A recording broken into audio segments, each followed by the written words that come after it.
So, Les, thanks for joining us. My pleasure to be here.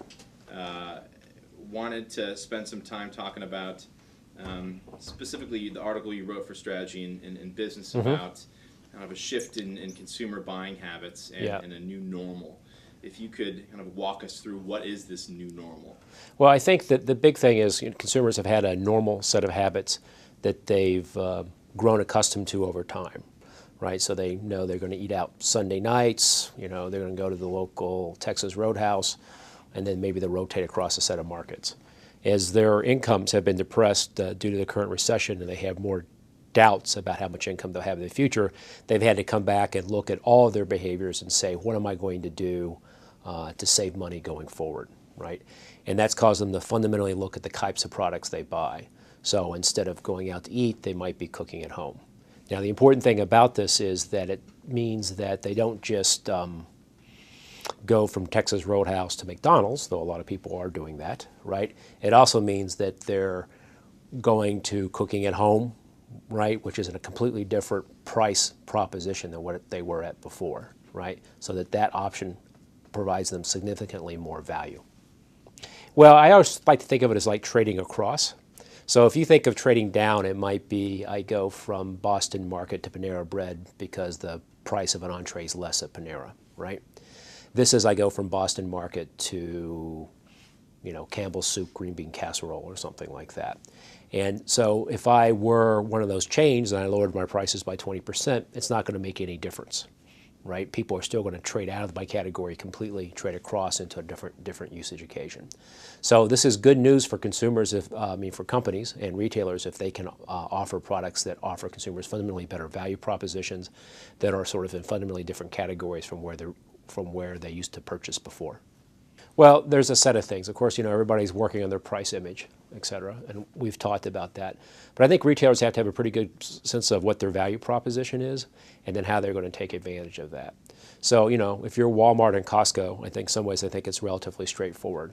They're high value options, and it's easy to take advantage of that and get consumers to come shop with you. If you're a convenience store chain and people are worried about how much they drive, et cetera, your option might not be as much lowering prices per se, but trying to get people to have purchase more and giving them incentives to purchase more and making that cost efficient for them when they look at their total travel time and gas costs and a set of things like that. So you have to look at sort of consumers are going to be ruthlessly efficient in the way they spend their money these days, and can I change my total value proposition to make that work?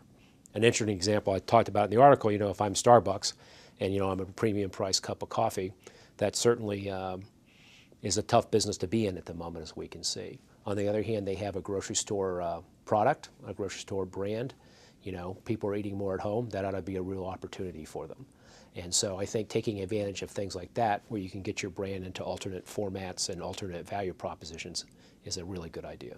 So I think, one of the things, if you think about things I can do as a retailer to take advantage of this trading across phenomenon, is that another thing that's happening is consumers are going to spend a lot more time at home. In fact, we just did a survey for what consumer behavior is going to be like going forward in the economy. They're spending more time at home already, but it's the number one thing they'll do going forward is spend even more time at home. I think in that environment, obviously they're watching more TV. They're going to be on the internet more as well. And so I think in that environment, it's a good time to be marketing in that place also. So to the extent that that's a cost-efficient environment, you can offer people good value. You can offer a chance for people to shop and find out what's a good value for them. I think that's really important. So on this trading across thing, it may not be the cheapest product, but it might be a medium priced product that offers me the right set of trade-offs. And if you're the purveyor of that information, that could be really useful.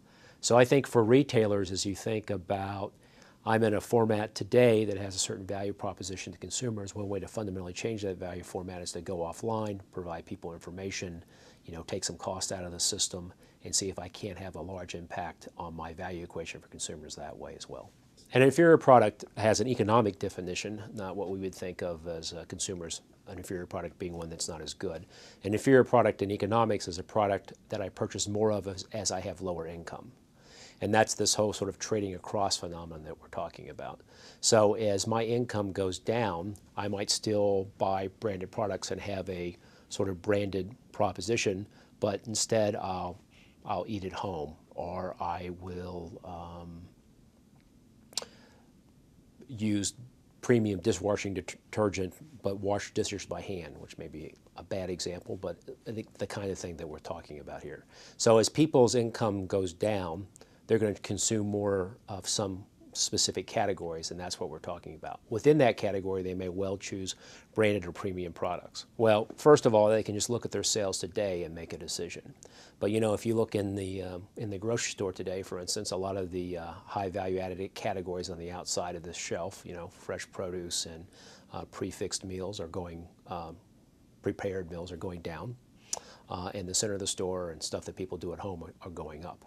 Right. So I think one thing to do is sort of look at your sales trends today. I'm sure you'll see stuff, and then bring this lens to it and say, well, what is it that consumers are doing with this product that gives them a fundamentally better value proposition? You know, I think the private label phenomenon is a real trend. I'm sure there will be growth in that. But to be clear, I think branded manufacturers are very good at managing that problem, and they know how to manage the price gaps and take care of that. So the real thing is, how do I find, you know, a different twist on this to make it work? Maybe a good example is if you take automobiles, right? Consumers are going to trade down to more fuel efficient and less costly cars. But you know, the Prius is a great example of sort of changing the whole dynamic. So I take a car and make it energy efficient and green. It is lower cost, but it's also fundamentally a better experience. If I'm a movie star, I don't need to drive a Hummer anymore, I can drive a Prius. And that's the kind of impact you want to create, because over time you can get people associated with your brands and move things ahead. So for instance, if I were an appliance retailer, I think a lot about cost-efficient green products that I could roll out and say something about that would allow me to hit some lower price points. It would provide a lot of differentiation and value and have a much better feel to consumers.